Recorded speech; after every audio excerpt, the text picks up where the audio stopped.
Hello and welcome everyone back to the Save Point Society. I, as always, am your host, Dan, aka Golden Spider, and with me once again is, well, sadly, not really everybody, but with me today is one member of our society, Pandafan. How are you doing today, buddy? Good. I'm ready to talk about puzzles and arranging all the rangers and hope that my internet doesn't cut off. That is always the hope. If if this is not the first time joining us, you might notice we do not have Anthem Metal with us. He could not make it, unfortunately, and Opulent Pasta as well got stuck in traffic. But she might be joining us in the chat to share her thoughts. We'll see about that. If this is your first time with us, you might be wondering, what is the Save Point Society? Well, to put it simply, it is a video game book club. Like a book club, each month, one of our society members will be picking a game for us to play over the upcoming month. And then we all gather here live on twitch.tv/Neon Pocket Dimension to talk about it. And at the end of the episode, the next person will pick our next game in a round-robin fashion. If that interests you at all, we strongly encourage you to play the games alongside us and to join the conversation live in the Twitch chat or in the YouTube comments below if you are watching the VOD later. If you are, however, a regular watcher of the show, you might also have noticed that we have a new face with us. We have a guest with us today, one of the three hosts of Neon Pocket Dimension overall, one of the hosts of the Super Demo Bros, Jacob, also known as OMJesus. What's up? This is the debut of my brand new t-shirt. It is a Zoro t-shirt. Zoro, of course, from One Piece. And take a look at the back. See, the front we got the scar with the stitching, and then on the back we got the three swords. So check it out. Brand new shirt for the internet. Check it out. Got the scar. Oh, this way, scar, and then the swords. Sick ass swords.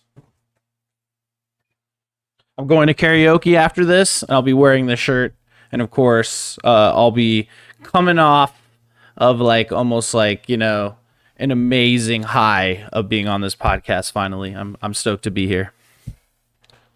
You heard it here first. You heard it here first, people. Jacob will be coming.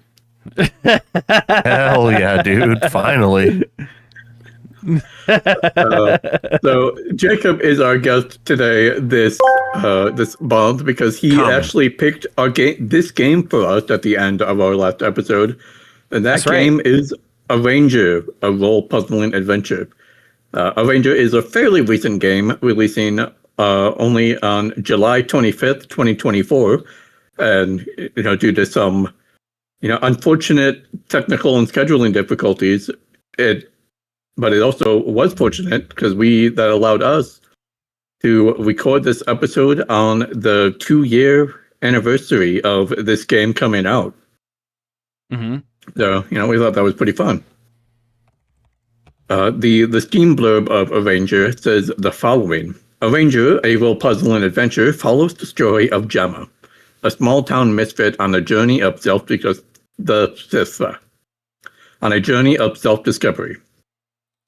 Venturing out from behind her stiflingly cozy confines, she finds an inspiring world, but also one ruled by fear, and a strange, immovable, static force. Can she disrupt a culture of stagnation and find a place to fit into it? Arranger currently stands at an 81 on Metacritic, an 80 on OpenCritic, and a very positive review score on Steam. The game also boasts that it was an official selection, whatever that means, for Summer Games Fest Day of the Devs 2024, the Tribeca Film Festival 2024, and even won Best Latin America Game from the Gamescom LatAm Big Festival. Now, as always, we will start off with the one who picked this game. So, Jacob, did you finish Arranger, and what did you think of it? Yes, so I did definitely finish Arranger. I will say from the onset, the reason I picked this game is because of Super Demo Bros, the project that you mentioned before.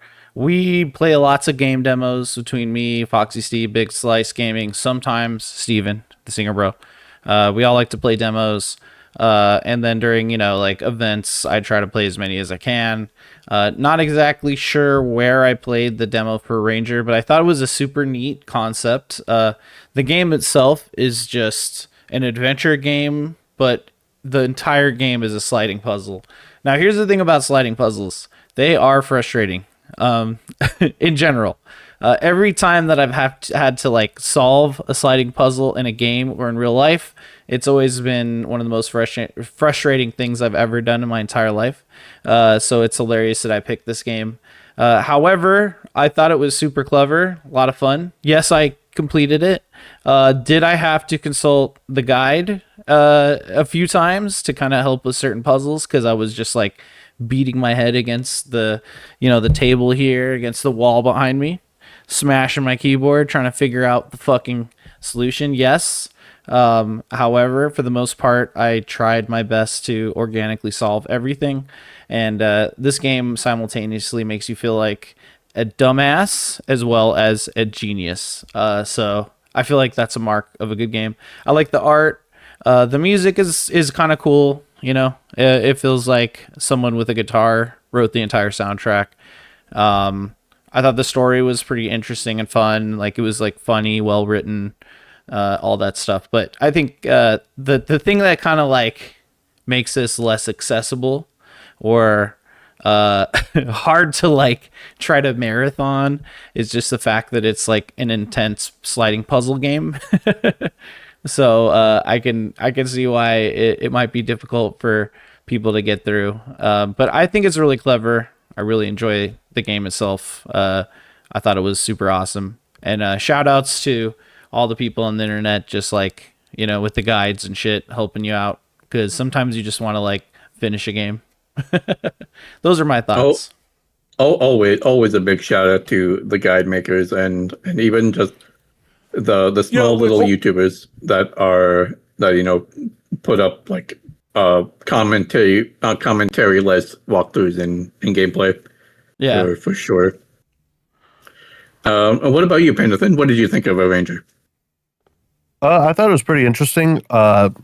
Just like Jacob, puzzles are fine.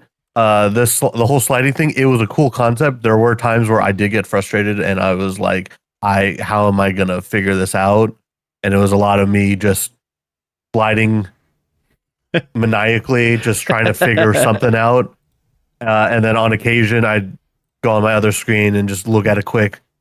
See how someone else would do a puzzle to try to go through it. Sometimes it helped, sometimes it didn't, and it was just a lot of just pushing through to figure it out.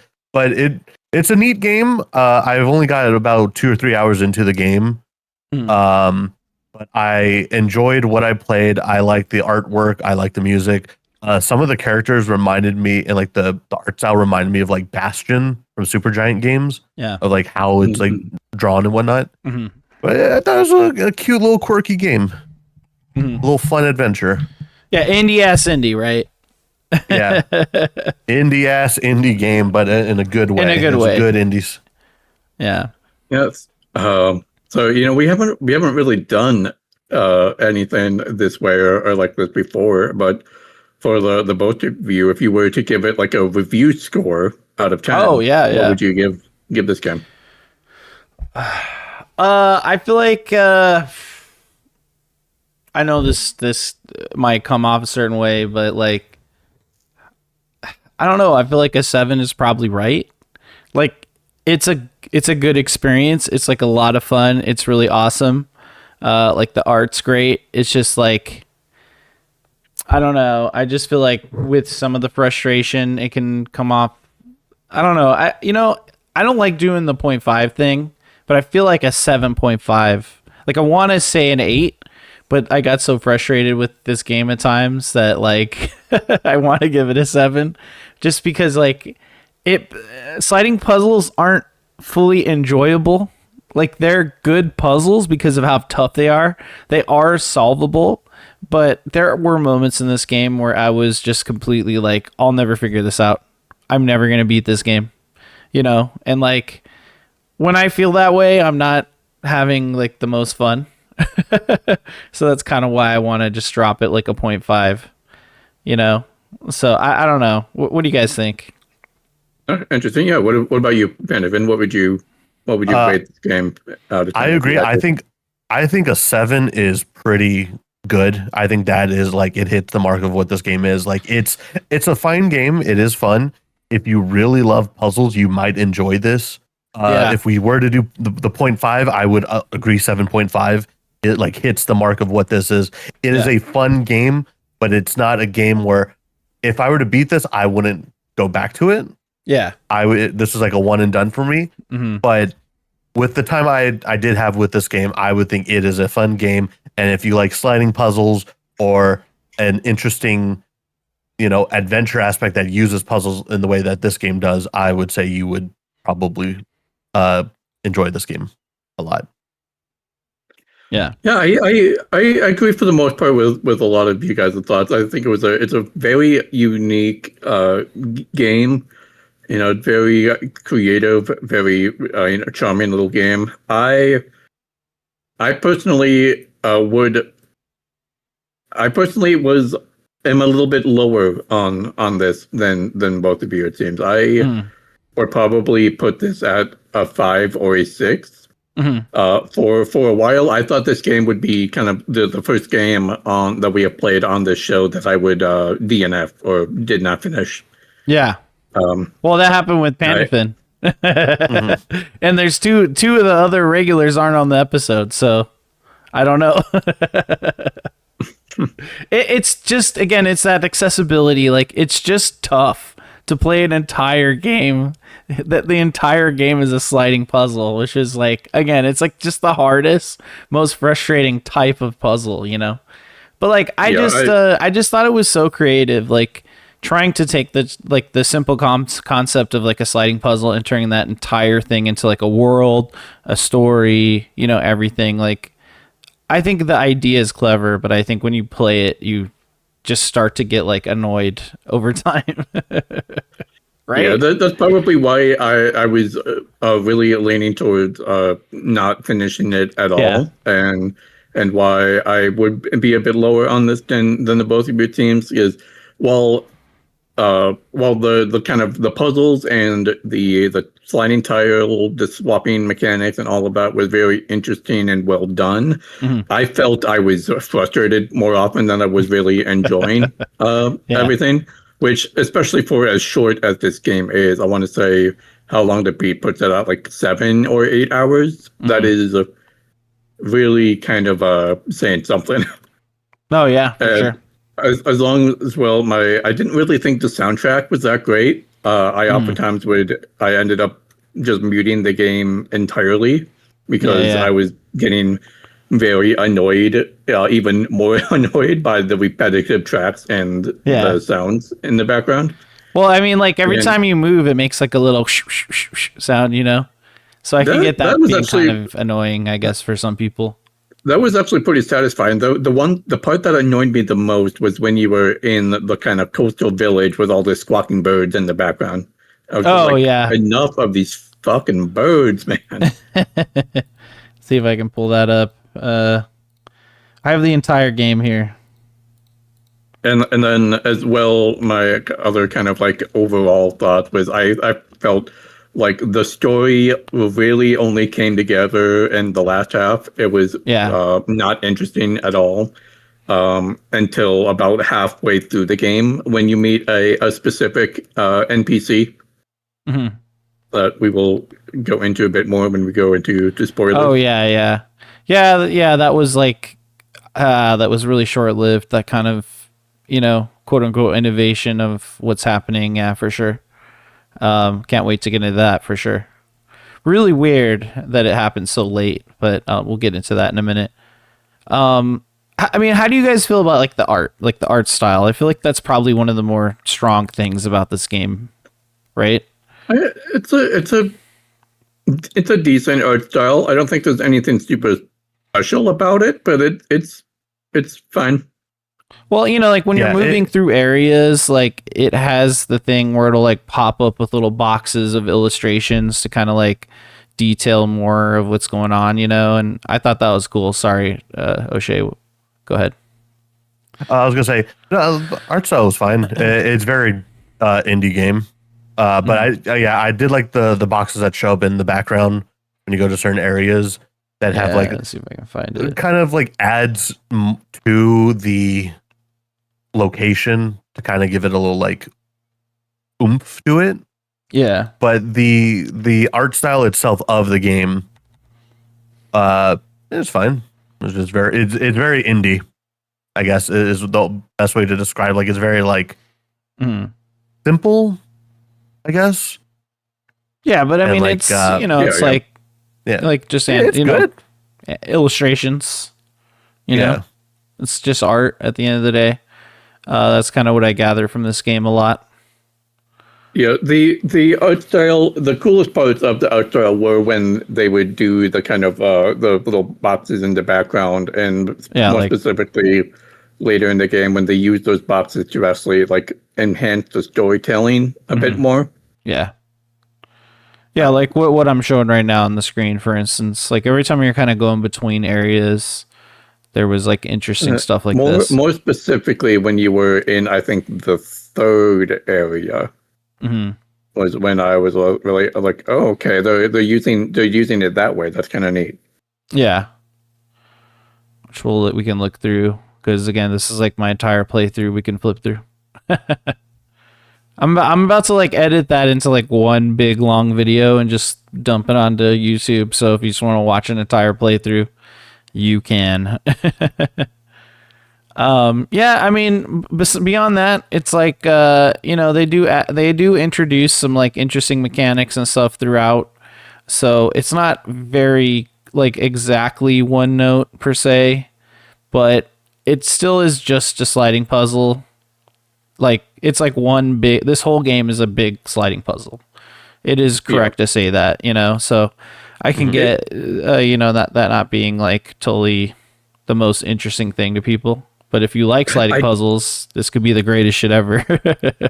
I did like how every kind of area did bring like kind of a unique mechanics to that area. Yeah. I did think that it was kind of unfortunate that those unique mechanics were only in that area. They did not kind of like remix it at all later on in the game. Yeah. Once you left that area, that story beat, that mechanic was gone. It did not really come back until till the very end. I think maybe a little bit. And, but not really. The very end, and even then, it was only like the slightest little bit. Yeah. Like I would say this, like my true notes for this game is that it feels like a great first game for this like concept. I feel like there could be another game in the future that takes this and runs with it and like really makes it like goes even further. This just kind of feels like the first step in the chain of something, you know what I mean? Like it's really the only game that I can think of that does this kind of thing. But like I could see an Arranger 2 being better, or another game that like takes the same idea and kind of runs with it. Like, oh, what if we did an adventure game, but it's all jigsaw puzzle pieces or something, I don't know. Right. But I just think it's like just the cleverness of taking a simple idea and expanding upon it, to me should be inspirational. And like it's like almost like a stepping stone for like a genre, you got Vampire Survivors and all these games that kind of like come out with like an idea, and then you got a bunch of people going like, hey, let's try that, but let's tweak it. Arranger could be that kind of like first foray into this kind of idea. So I don't know, we'll see. That's just kind of I guess a hope. I just like puzzle games, so that's why I thought to pick this one as well. So I'm always more intrigued by something really unique and interesting. But yeah, frustrating. Yeah, I could see like eventually maybe other games taking this concept of a sliding puzzle and probably tuning it Mm. not to say much better than this game, but like uh do it in a way that makes it less of like an annoyance of a sliding puzzle and kind of like add to it. It'd be interesting to see if we get more games more like this. Yeah. Yeah, they did kind of. There are possibilities I can think of if they wanted to return to a Ranger for a sequel instead of going to a new world and new story. Yeah. They did leave some doors open, even though the story was pretty contained. Yeah. But what did you guys think of the story, kind of overall, lightly, without spoilers?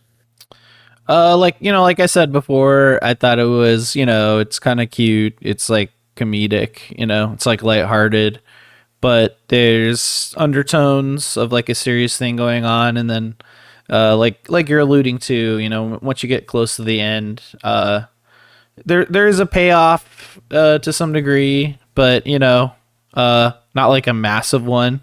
So I thought it was like a fun story. But it's not something to like take totally seriously. It's not something that's going to get you like emotional. It's more of like, oh, that's kind of neat, but it also feels like it's like, I don't know. It's like something happened so late, like the payoff or whatever, quote unquote, happened so late in the game that it just feels a little unearned. It's just kind of like, oh, well, there's that. And then, Yep. you kind of like engage with that for a short time, and then the game just kind of ends. I don't know. I just thought it was like not the greatest story in the world, but it's kind of fun, you know? Yeah, I did kind of allude to this earlier and kind of like very, very lightly without spoilers until about like halfway or three-quarters of the way through the game. I until up to a point where you meet a specific NPC, I was not enjoying the story. It felt very disjointed and cobbled together to me. Yeah. I felt like a lot of things were happening just to have something happen rather than any sort of purpose or plot. Yeah. After that specific moment, it did change my thinking on that a little bit. But the fact that I was kind of feeling that in that first half of the game was contributing to me not really enjoying the game a whole lot overall. Well, I feel like the game has some good messages in it, which I enjoyed, at least. Like, not looking at the story per se as like one story is one thing, but like I enjoy the messages of like, hey, if you had follow your dreams if you can, that's sort of a message. Another thing is like, yo, maybe like go outside and connect with people in your community. That's a good message. That is a good message, but I felt that was a very weird message to make specifically in this medium. I don't know. Like, I just I feel like the writing itself was just like you're saying, disjointed, sure, but at least there were some solid messages in there, But yeah, I don't think it like had anything to do with the story per se. Like just something. The whole kind of like section that I also alluded to earlier with the birds and the coastal city, that was very kind of oddly let's see, this might be a little bit spoiler. Yeah, I mean, we'll save that for just a sec. Yeah. But yeah, but I just like again, like at least with the writing, I think the best thing about it is that there's just some good like lessons they're trying to teach you, I guess, that are nice. Yeah, I mean, like I just feel like it's a very weird message to make, and specifically in a video game. Like my read on it, still kind of trying to remain spoiler free, is the message of this game is more essentially go out and experience the world, see and do new things, which, well, I definitely do agree with. This making that message in a video game it's weird to me. The world isn't like that is something that you should do, something that, that is self-fulfilling to do if you are someone that is interested in doing that. But the world and life isn't just seeing new places and talking to people. It's also experiencing new things, playing games, movies, books. Those are all different experiences. And the core message, in my opinion, was go out and see the world, stop being locked in with your technology, is a bit of an odd one where when I just spent 8 hours playing this game, when I theoretically could have spent that time going out and seeing the world like the game wants. I mean, like life is moderation, bro. You can go out and do things as well. You shouldn't be locked in 24/7. You can have time inside the house doing stuff. But there's nothing wrong with saying also maybe go out there and touch grass a little bit. Like that is like definitely a great message for gamers because they spend a lot of time inside. It's just kind of saying like, hey, people are out there too. Like, don't forget that, but this is art. So of course we're interpreting it differently, it's all opinions. So of course, I like the message. I think it's very pertinent to gamers, personally. That's just my take. Boo, boo, boo. Yeah, the story, I, after a while, just kind of tuned it out and just like, all right, I'm just going to get through this because at some point it's just so scattered everywhere that I'm like, I can't solve this puzzle and figure out like what the moral is of everything. I'm like, all right, I'm just solving puzzles now. That's the new story I'm going with. It is just a ton of dialogue, mm-hmm. And that could be like you're just clicking through. Like, I can see that too for sure. Yeah, I definitely I felt held hostage at times in this game with dialogue moments.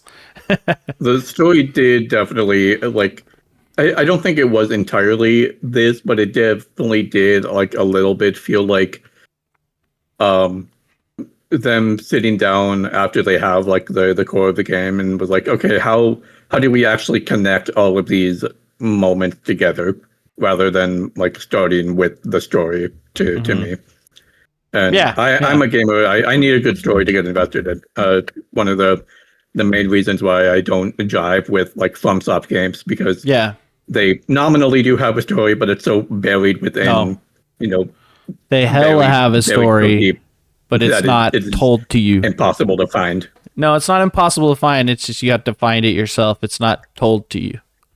Yeah. So I am not interested in a game that requires me to find a secret area, turn left in that secret area, jump down a pit that looks like it's going to kill you, but actually doesn't. Again, to find the one item that all you do is read the items that you get, and you get all the story. And then the item description. You find them easily all the time, all over the place.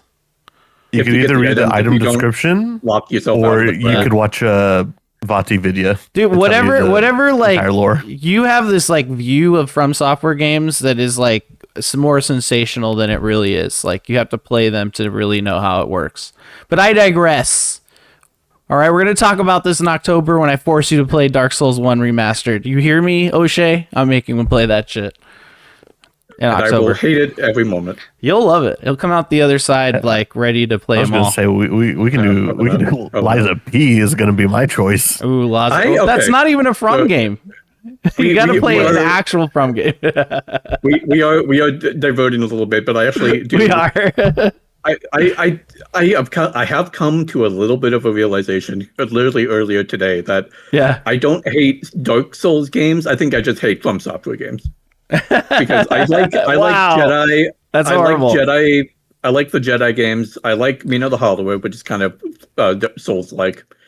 and I like having a story. You literally, they're all the same. They're all the same. You play a fucking Dark Souls game and it does the same shit. It's all the fucking same, bro. Just chill, all right? You just don't know without actually playing them. You have a hang up about it. You are prejudging a game you haven't played. You think it's a thing and you're worried that you're going to be upset about it. Eventually, I think, try Lives SP, and that will kind of be like my test case.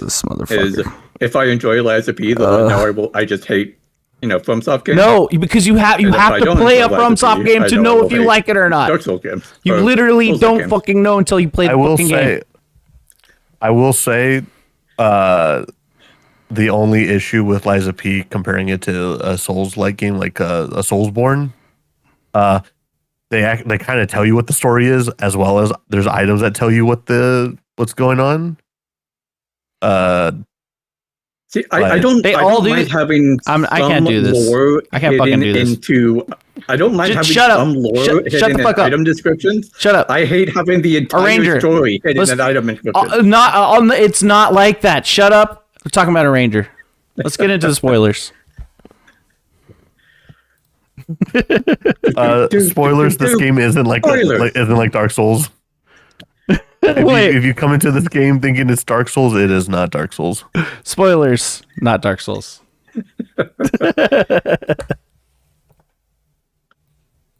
Okay. All right. Yeah. Let's see here. Unless there's something else you want to do, and then I could put this away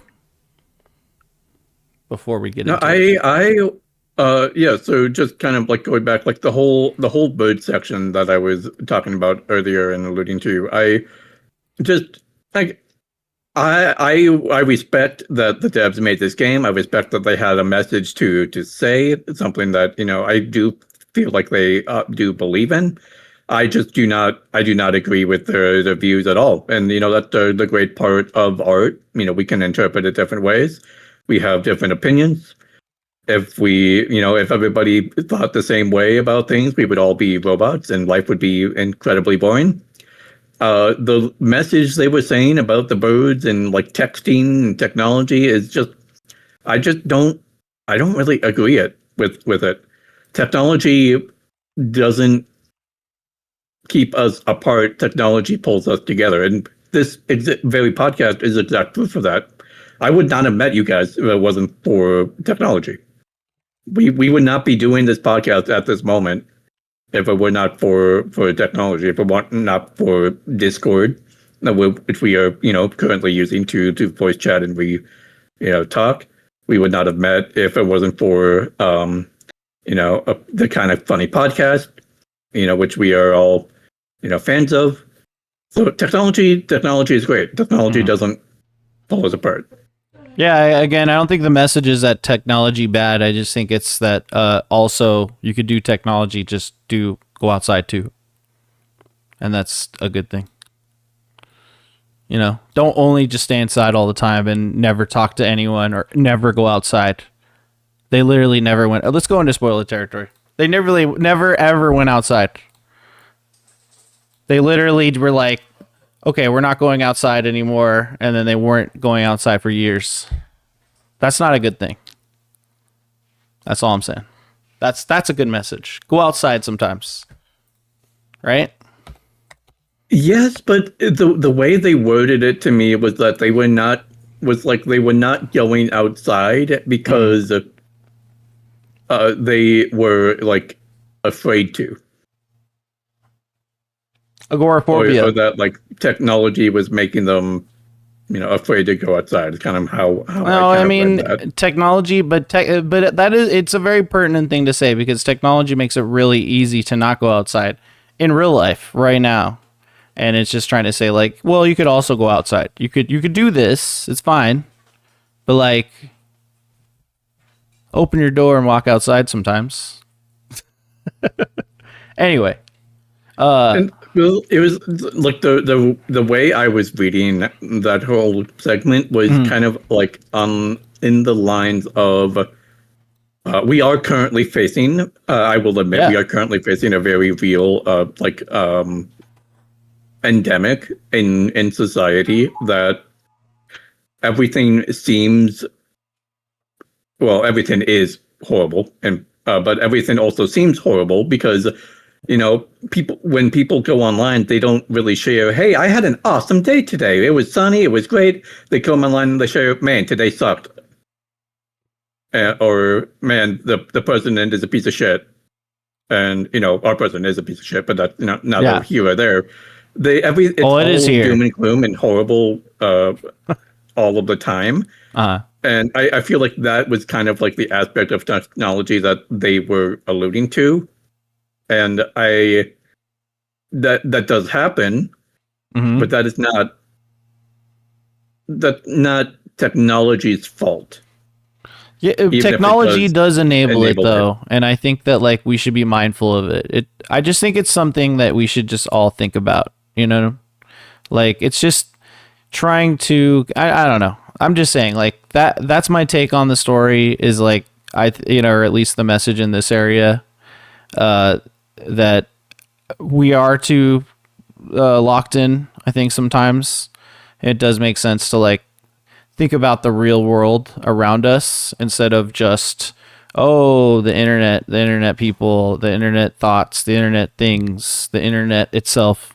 It's like, let's also not forget we have like a real family we can interact with. We have like real people to talk to that are out there.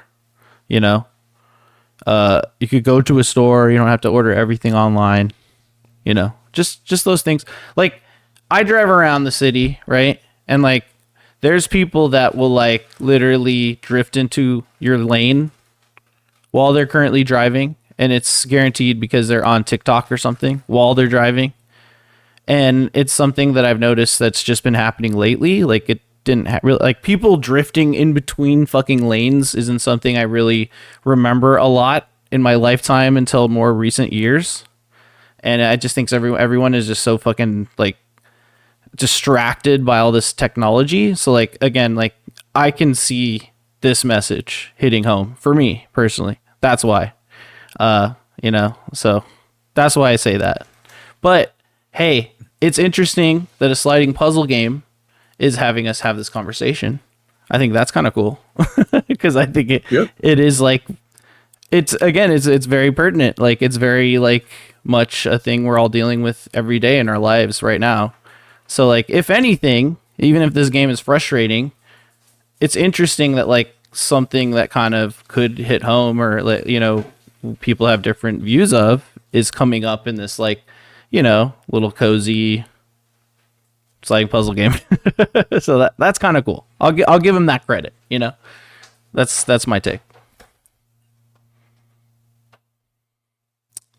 And this is the area right here, by the way. I'm showing the footage of. What about the bosses, man? That's something I kind of want to talk about. How did you feel about the boss fights? They were fine. Did you think they were interesting? Yeah, it was interesting for a sliding puzzle game, but it was also annoying, like dealing with the squid thing in the beach shore area. That was kind of annoying, trying to figure out how to like move all of the birds and rearrange the like joystick thing so that way they could all go to different locations. I'm just like at some point I was like, this is annoying. But big time, yeah. It having boss battles in a game like this was very this shit right here. Very, very, very interesting. Yeah, I was not expecting it. The game, I honestly don't think the game would be much different if they didn't have boss battles. But it's kind of cool that they did. Mm. Yeah, I mean, I thought it was clever. Like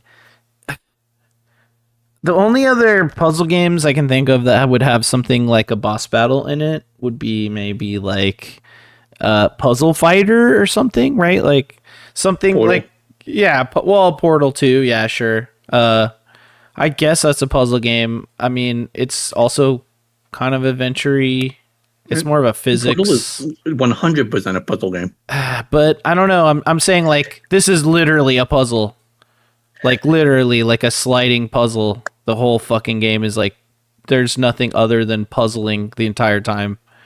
There's nothing other than puzzling in Portal either. I'm just saying that like It's this a different feels kind different. of puzzle, sure, but it's still a puzzle.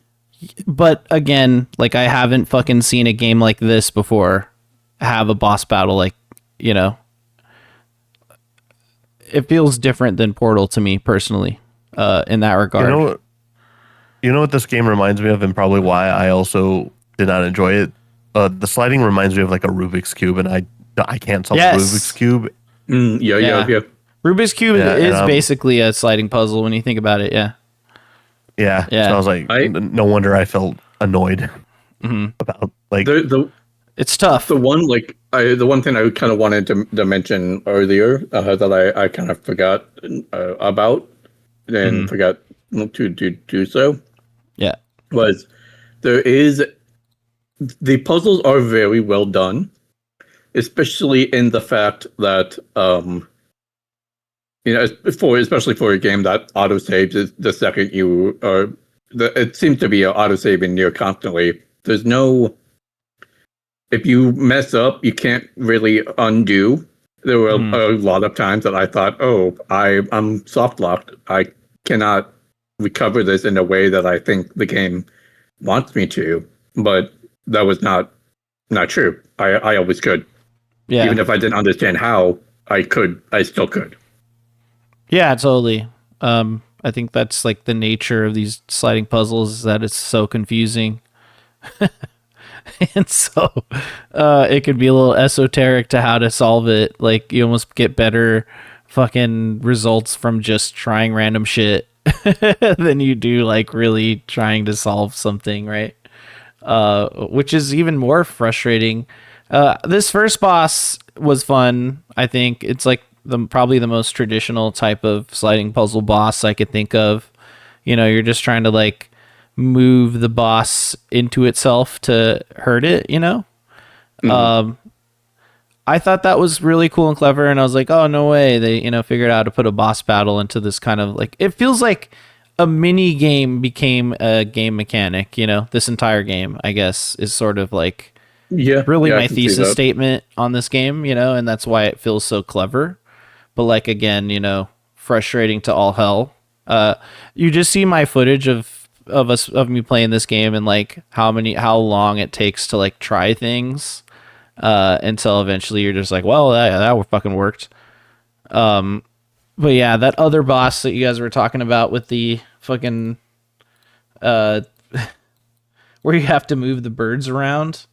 This was just like so frustrating. Right. But I was able to get through without using the guide, so I felt clever, but like not all bosses were like that. Sorry. Go ahead. Yeah, I think this was the first boss that first time I had to look up a guide in this game. With the first boss? With this boss. Yeah, for sure. Yeah, luckily I was able to get through this one myself, but like honestly, like that for the very last puzzle in the game took me so long. That's where I had to pull out the guide, and it wasn't even a boss battle. It was just like the last puzzle, which just sucked. But I felt like at least with the bosses, I was able to beat them all like myself, and that feels good. It's just like I don't know. It's just like such an interesting and creative idea. This whole game, I think that. Do you guys feel like you're better at sliding puzzles after playing this, or do you feel like there's like nothing changed? Like you felt like it was a waste? I wouldn't say it was a waste, but I definitely do not feel like I'm better at sliding puzzles. Yeah, I feel like I gained a skill playing this game, and I think that like kind of should go into why like I scored it the way it did. You know what I mean? If that makes any sense. I feel like if you put a sliding puzzle in front of me, if it's in the same level as this game, probably not. I probably wouldn't solve it. But if it was where the main point of the puzzle of like the game with the sliding puzzle wasn't focusing on the sliding puzzle itself, so it's relatively easier. I could probably manage it. But if it's full, like if that's the meat of the game, probably not. I'm probably immediately just gonna look at a guide to see how to just get through it as quick as I can. Yeah. I think Fair. Yeah. my biggest challenge in this game wasn't really super the sliding puzzles, but I always had to remind myself of the looping mechanic. Oh yeah, like from the side going over to the other side. Yeah. I get that. Because that's really a mind fuck, you know? Because it's like, well, wait, it's almost like discovering a new dimension. You know what I mean? It's almost like a warp from the side. That definitely made things really confusing. I totally understand what you're saying there. What would you guys say is your favorite type of puzzle, like in a game, like, you know, in a video game?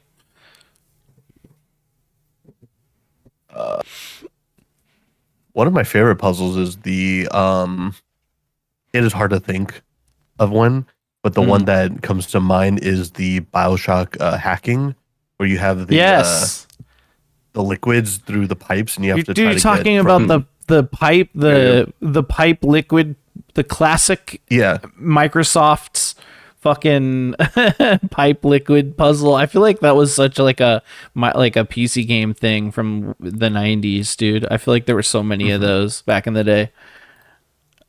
Yeah, that one I enjoyed a lot. I can't think of any other puzzle, but that's one that comes to mind that I enjoy. I'm gonna have to look at.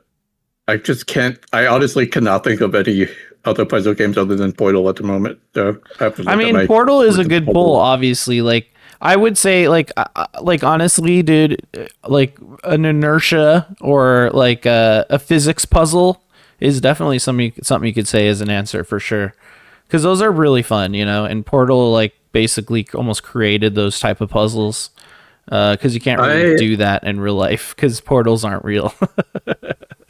Okay, yeah. So I would say looking kind of at like the puzzle game category on my Steam library. I would say my two favorite kind of puzzles are, how would you put it?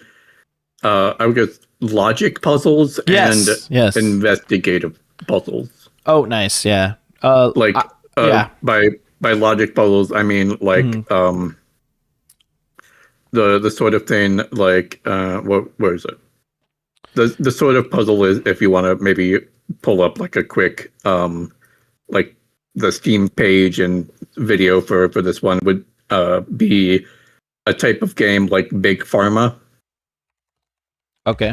Where it's the kind of puzzles where like you have to make like the cure for cancer, but the cure for cancer is you have to combine like 2 magnesium and 1 iron and do it kind of like a Factorio kind of type of puzzle. Kind of deal. Let's see. This game right here? Yes, that's it. Yeah, I mean, like logic puzzles or like lateral thinking problems, you know, it's just thinking about like, if this happens, then this can't happen, which means this can happen or that can't happen. So logically, this means that, right? Like it's that type of thing. Yeah, that's like lateral thinking problems as well. Same kind of idea. It's also very much like embroiled in like the way programming works, like the order of operations and everything. Like, I agree with you. I actually really like logic puzzles as well, and you know, physics puzzles are always really fun. Like what's it called? Like a Rube Goldberg machine, or like if you have the dominoes falling, that kind of thing. You know what I mean? Like this causes that, et cetera, et cetera. And then after that, I would say my favorite kind of puzzle games would be a game like Ace Attorney, where it's like totally. you're solving a mystery. You're analyzing the like testimony that the witnesses and looking at your own evidence was like, wait, that's a lie. They lied there. That doesn't that doesn't meet the what we know evidentially happened in this case. Yeah, like that's always really fun. When I see games like that, for Super Demo Bros for the spreadsheet, for instance, I have a category called detective because there are like a lot of games like that these days, like Detective Pikachu. That's one of them. Phoenix Wright, of course, is incredible. LA Noire. Oh yeah, and you played that as well. LA Noire, really good. And then don't forget, oh my God, what's that one from Nintendo? I think it was like 3DS and stuff. Professor Layton. Professor Layton, yeah, which is just like a lot of Capcom as well. Yeah, Capcom is so good. By the way, they just make such great games. It's like Capcom is trying to get some respect on their name again. They've always been like pretty A tier. 100%. Yeah, they just kind of never fell off. It's sad what happened to like maybe Mega Man, but it's shit happens. It's all good. All right, Mega Man is the more recent Mega Man games are still pretty fun. Yeah, but like the X games back in the day were sick, and the OGs, and then like the creator left Capcom, all that. So I mean, it's it's got a little bit of a tarnish flavor on it, but it's fine. Capcom is putting out bangers right now, and I don't see them really falling from grace in any other way. I would love to see the alternate universe where Pragmata was a Mega Man game. And see what like a third-person action Mega Man game actually looks like. Oh, that would be pretty sick. Mega Man Legends for the PlayStation 1, man. Check it out if you never played it. That's a third-person action Mega Man game? Yes, it is. Yes. Yeah. It's not like a puzzle platformer? No. It's Mega Man Legends 1 and 2, man. That's why we always talk about Mega Man Legends. We're like, damn, those games are good. I never hear anybody talking about Mega Man Legends. There's always Mega Man X. Well, I'm really glad to have brought up Mega Man Legends for you right now. My favorite Mega Man game that I played on the Game Boy, I played like Mega Man X-Zero on the Game Boy, which was fun. I'm not big into Mega Man. I never grew up with Mega Man. Mm-hmm. I've seen the Mega Man show on Kids WB, but my favorite Mega Man game is Mega Man Battle Chip Challenge, which is part of the like LAN network Mega Man game. Oh yeah. Series. There's a whole collection for that. Yeah. Unfortunately, Mega Man Battle Chip Challenge isn't on it, but essentially the whole game is you build a deck of chips and you fight against other net navies. But it's a deck building game of just building attacks for your Mega Man, because you can beat Mega Man as well as other characters. Yeah. And then just go as far as you can. But it plays by itself. You literally just choose a deck, and then it'll kind of make like a pyramid, and it'll choose random chips in that pyramid to then do your attack, and you just try to go as much as you can. And it sucks that it's not on Steam anywhere. You can't get it on the Switch. I recently acquired from my friend their 3DS, and I have modified it to do all sorts of things, such as also I have Gundam as the background, but I also have Mega Man Battle Chip Challenge, so I could play Mega Man on the go. Nice. Hell yeah, that's tight.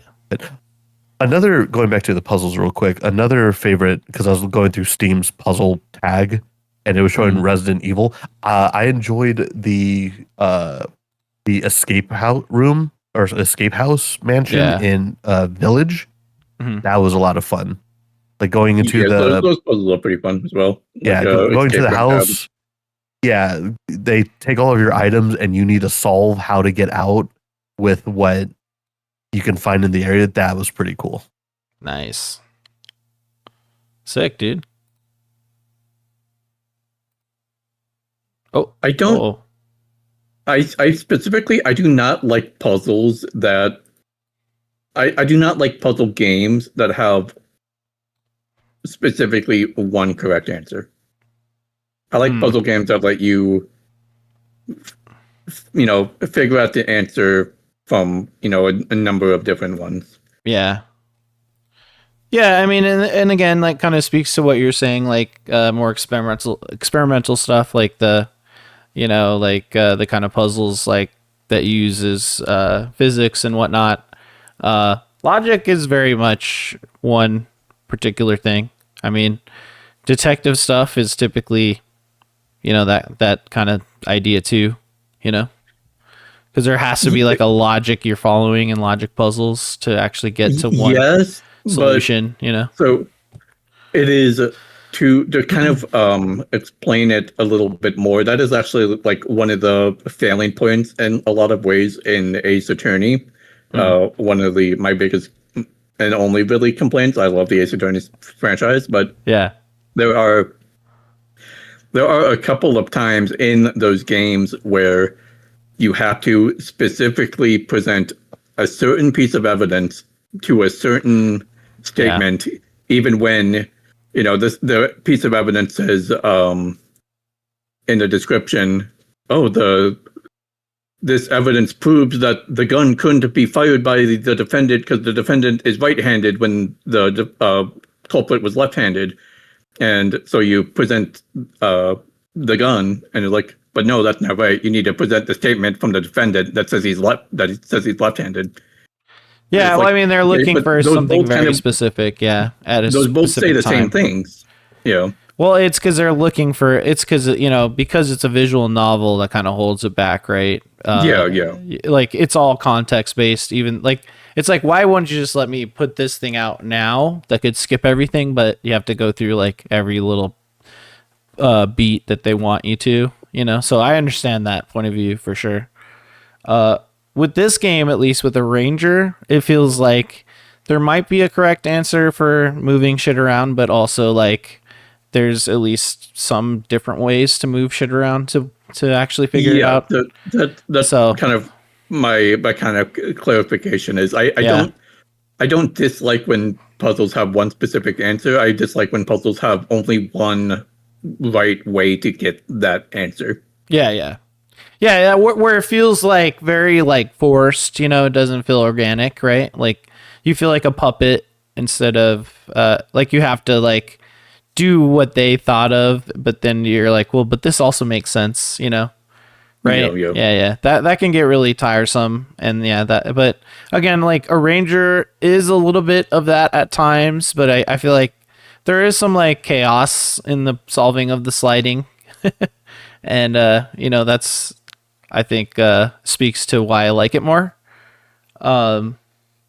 Just talking a little bit more about the game and the spoilers, like this part of the game, after you kind of get through like a lot of it. What happened here? Why isn't this playing the video? I had to figure out why. Because I changed there. That's why. I'm like, it's because I changed the window I was using. Anyway, regardless. This part right here was really interesting. So I know we wanted to talk about I thought it was pretty fun.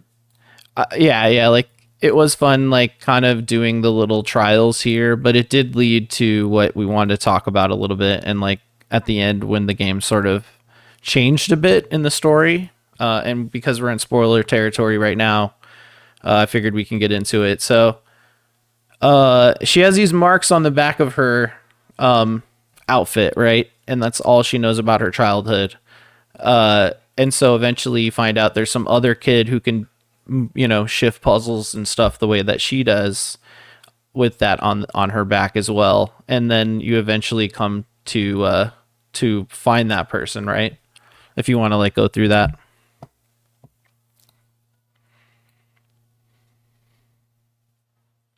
Or no? Do you not want to go through it? Sorry, I didn't realize that was a prompt for me. Well, yeah, I mean, do you want me to keep going, or do you want to talk about it? Like, I know we were talking about it earlier. Yeah, no, I mean that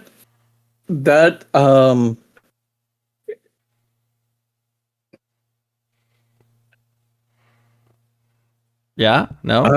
Do you remember the end of the game? Okay, so basically you find out that it's like your brother or something like that. This guy right here. I don't think they're. Pretty sure I that don't think they they're ever said like, that they are related at all. or they're They at just least both like have the same abilities. they're both like, well, they're from like the same clan, so they're probably like, I don't know, maybe they're cousins. But they're definitely from the same like tribe of person. You finally find like one of her people that also have the same powers as you, which is to essentially shift everything around like a sliding puzzle, which means they can both like teleport when you go to the edge of something and shift things around in the world and stuff. I like how the game kind of switched up a little with the gameplay. And I think like the thing we were talking about is that like it's weird that this mechanic came at the very end of the game, and it felt like really short-lived. Would you agree with that, or? I mean, it's such a short game. It's not. I wouldn't really say at the end of the game. This is like the last I like wouldn't really say that's hour probably of the game right here when you uncover this guy and do stuff with them.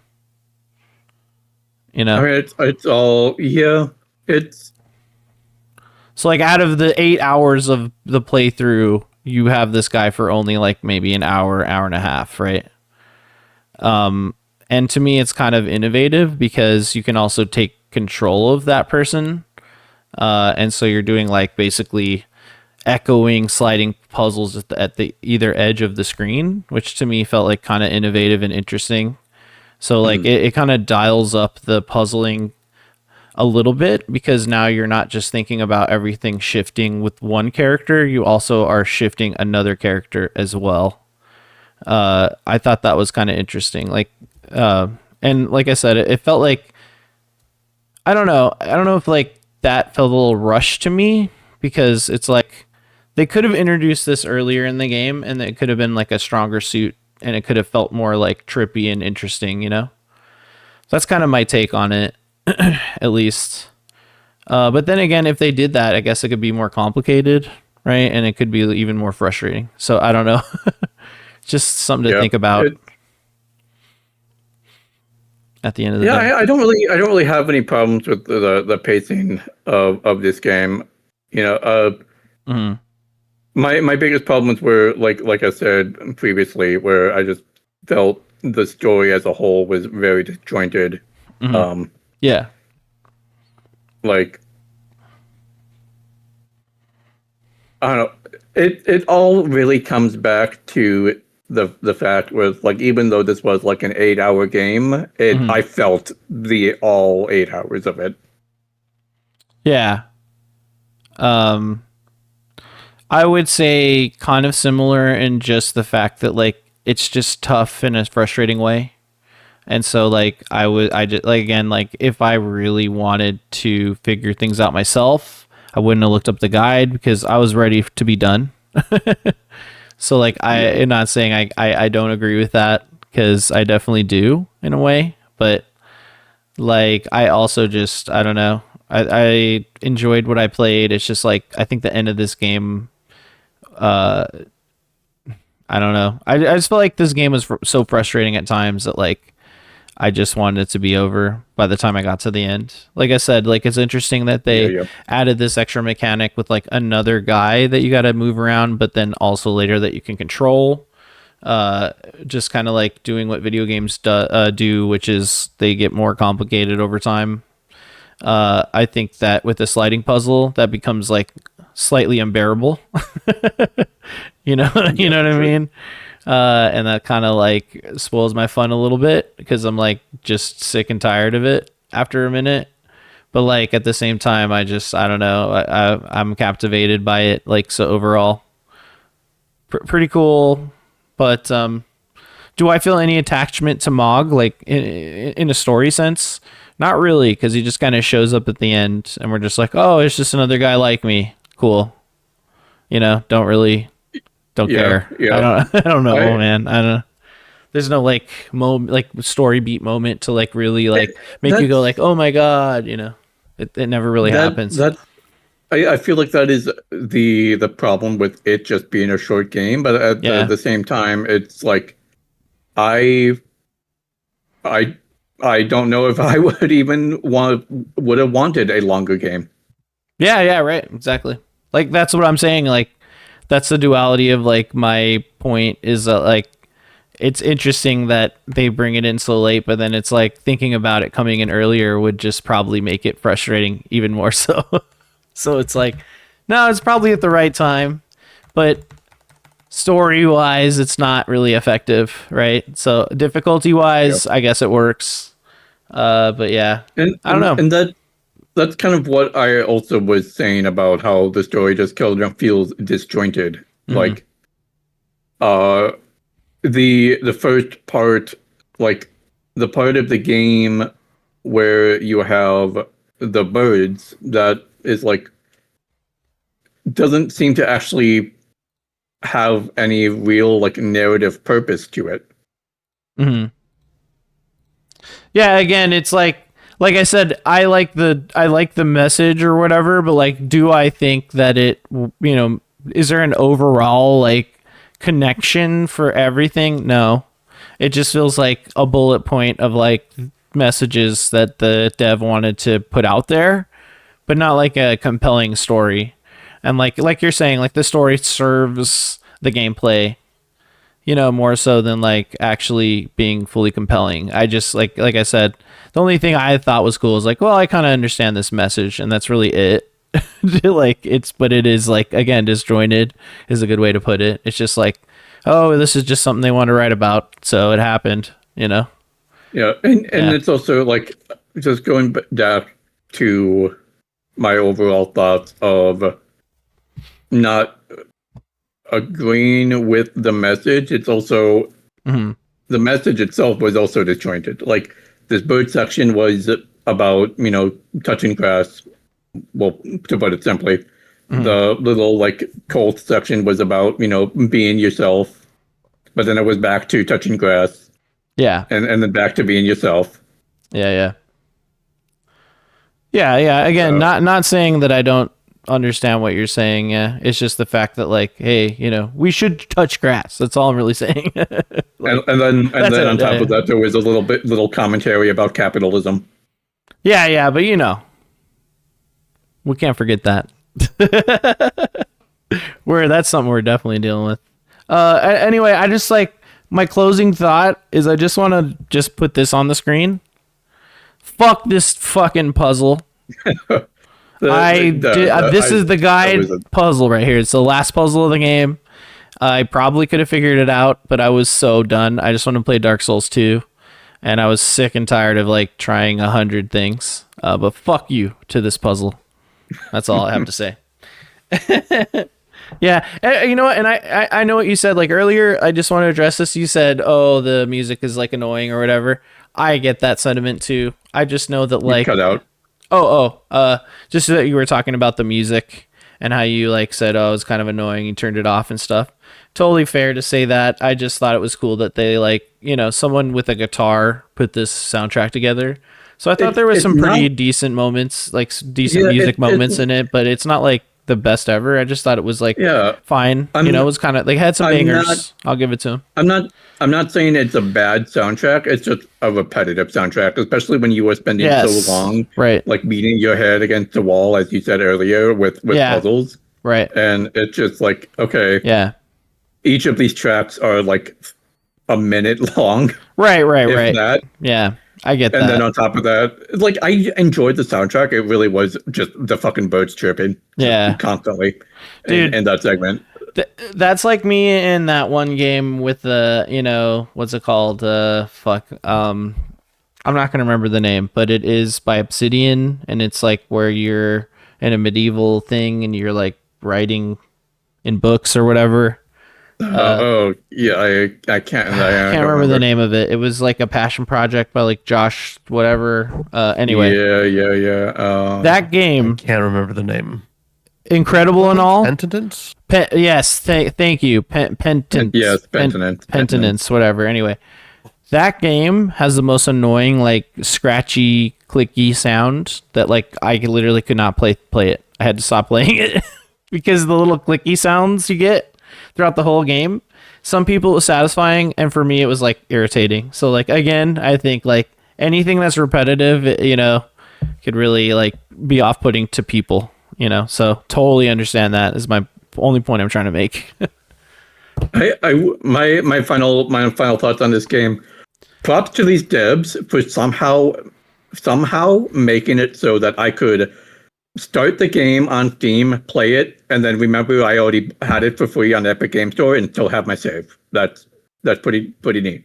That is somehow awesome. They were able to do that. Yeah, because that's like nobody can do that. Everyone loves that kind of thing around here in the Neon Pocket Dimension. So yeah, absolutely. That's some like magic that we all love to see. Honestly, if I wasn't able to continue my save, I probably would not have finished this game. This is the puzzle I'm actually talking about. Fuck this puzzle. I figured the other one out. Fuck this puzzle. Cool, man. Well, I really enjoyed being on this podcast, though. It was fun to play through a game. Thanks for the invitation. Good times. Yeah, no problem. Oh, I hope you come back again. Yeah, next time it won't be a puzzle game. I can assure you. Next time he'll force us all through physical and emotional pain by making us play Dark Souls. No. Super Demo Bros say play more indie games, so it'll always be an indie game, at least for this podcast, unless it's something reasonable. 20 hours maximum, I think, for SPS.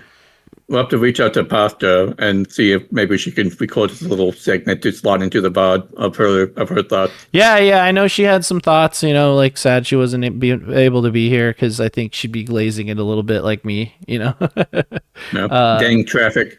But if we have that, and I think we do, we're going to hear it right now. Hi, everybody. Sorry I missed you all for our last recording session. I'm glad that we had a guest speaker as well, so that you still had a small group of people to be able to listen to and get to know another face that is near and dear to us, Jacob.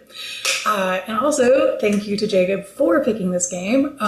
Jesus, that was such a bonkers time. I cannot believe that I made it through as much of the game as I did. Let's see, I played about 7 hours total of the story, but played about 9.5 overall. Because I restarted twice. I tried to try it on the Steam Deck, as well as played it on Steam, first with a controller, and then with my final third real profile, I went through with just keyboard mouse, which was so much nicer. I'm glad I got to try all the different versions and see just how it felt in general. It was a great time on Steam Deck, but I wound up getting mad at my Steam Deck file because it not only didn't port over for some reason, that was when I was playing in the car and got stuck on a couple of different problems. And I know the guys have already sort of mentioned how much difficulty the types of puzzles that sliding puzzles present can really amount to. And man, yeah, there were a couple times I got very mad at the Steam Deck and put it down in the car and on that trip. And so when I wound up restarting because the file hadn't saved and playing back through, I actually got to fall in love with the game a little bit more. Knowing the solution to some of the puzzles was getting to do a kind of like speedrunny sort of feeling with it. And it was cool to remember based off of sounds and based off of the patterns of the movement how a puzzle was done, and I would do it slightly different. And it reminded me of like how many of these like I don't know if factorial is the right word, how many solutions there are to each of these sort of setups. And that gets into the history of like Rubik's cubes and that type of math that type of mathematical group theory that leads to how these puzzles are solved. And it is really beautiful and really cool to see, but also so is like how algebra works out. And I've recently got to learn algebra, and I can understand why so many people get frustrated with it, especially in school, and will put it down forever. Because if you're not approaching it with I want to be challenged, I want to go in and really chew on this puzzle, I feel like it just hits a whole lot differently, which makes, as the boys had said, makes this kind of a hard game to be able to play, where the entirety of it is not just the difficulty of those logic puzzles, but is also the direct friction of only being able to move in such a restrained, specific format. Yeah, all that to say, really did love the game. Had a great time with it. I know when everyone was giving their scores, I wrote down mine before I listened to what the rest were, but I do agree. I think like a solid 7 is where I put with it. And I think that's because they did a really good job at making this contained something that is specifically these puzzles, and the way they went about it was really good. All of that I would put in the more like 8 and 9 sort of range. But I think it did limit itself by being completely based on the sliding puzzles. I think if it had been, I don't know, somehow was able to like add more scope to it, could have expanded to a bigger and greater game. But I will say that this game easily could have fallen well below a 7 or a 7.5 if it wasn't for the sound design, the way that they told the story through the panels of art, and how that sense of scale was played with when you would move through the woods or suddenly be in these new settings. If it wasn't for all those things and the outright comedy and goofiness of the characters, I don't think it would be as much of a 7, or what have you. I think it is just a really lovely game. And I know that we talk about this, like a game doesn't necessarily have to be a high score to be something that I care for or will find memorable. And I can definitely say that this game that's like, it's my go-to word for it, is it's memorable. You will not forget beating your head against the wall with some of these puzzles. You will not forget oh, that's how it works sort of feelings. And you won't forget like the cute things that lead to what the achievements are. I only got a few of them, but I didn't use a guide for any of the game. Excuse me. And it was so funny every time one would pop up. I still remember my first one was, spoilers, was about a duck that you feed bread. And the idea of being able to bring the bread all the way out of the house and get it to the duck and then move the tiles so that the duck eats the bread or consumes the bread, which changes the duck's image as well as like makes him happy, and then you get an achievement for it. But that's how so many of them go, and it's just that idea of like, oh, we see you for thinking to do this. Yeah, absolutely, thank you for trying that. And so there's something really sweet and wonderful about that. I think there's so many beautiful, wonderful parts to this game, and I would love to see what the devs do with either more scope or just what kind of puzzle they choose next. Because yeah, like working within mathematical group theory it's stressful and it's a lot, and it's hard because of how many different ways that you can tackle it. And so that's how you get into what I really loved of the like kind of staccato, okay, I know that this happens in 3 big movements. Let me backtrack, only work on the first, and then figure out what I have to add to that to do the next and then the next. And just the way it blossoms and scales and how many steps there are. It feels like there's only one right solution, but that's just that there's only one right conclusion, but there's so many different correct solutions. I don't know. It's both large and very small at the same time. And I think it would be cool to see what the devs do for just their next thing. And I guess my final thing that I want to say about it all is I love that this was something that came from Demo Bros, because having gotten to like start contributing to playing some of the demos with the guys, or having an outlet for all the demos that I do play in general, it's one of those things like you might not remember to go back to a game or really feel like you have the time or space for it. And I adore that we got to revisit something that made, oh Jesus, later on, years later, be like, hey, what if we did play that game? How is that? How did it stand up at the end of it all? So I look forward to being able to do that more, and maybe my next selection will be something that was a demo that's now released. We'll see. Anyway, looking forward to finding out what the next game is, and I'll see you guys in the next session. Have a good one. All right, yeah. And I only said that because I edited it. I know I'm not the host. Sorry. That was me. That was all me. I hope you saw it. I really do. I don't know. If you didn't, I don't know. If you didn't, we're gonna just cut all this out. So yeah. If you did, good job. Yeah. You have the secret arranger cut. Oh, Zack Snyder's Avenger cut. the Snyder cut. Awesome, But man. what about you, Panafin? You have any final thoughts on Avenger? I'm about to arrange it to be in the backlog, and maybe one day I'll go back to it. But if not, then I enjoyed the time I spent with this game. Good shit. I mean, does anybody ever have time to get to the backlog anymore nowadays? I'm doing it. I'm gonna get back. February is the new September, boys. I'm just You hear about saying, if I can't afford games, I have the entirety of PlayStation games from PS3 to today to play through. So True. I'm stoked for that. Spider-Man. Already. That's coming up. Yeah, you gotta play that. Gotta play it. Alrighty. Well, yeah.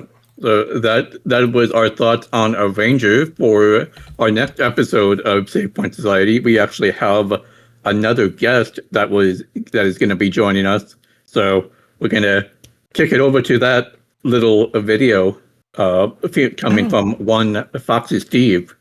All right. Is going to be picking our next game. Oh, and I didn't pause it, by the way. This is me still trying to figure out this fucking puzzle. Like, go die in a fire. All right. Anyway, here's Steve.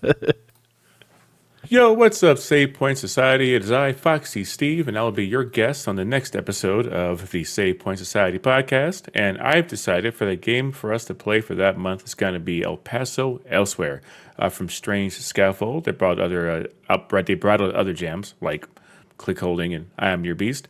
So this is going to be another one of those kind of smaller bite-sized titles. It plays like Max Payne in a real psychedelic setting. So I've been looking forward to playing it. It's been at the forefront of my mind, so I figured, why not? So I'm looking forward to it. See you then.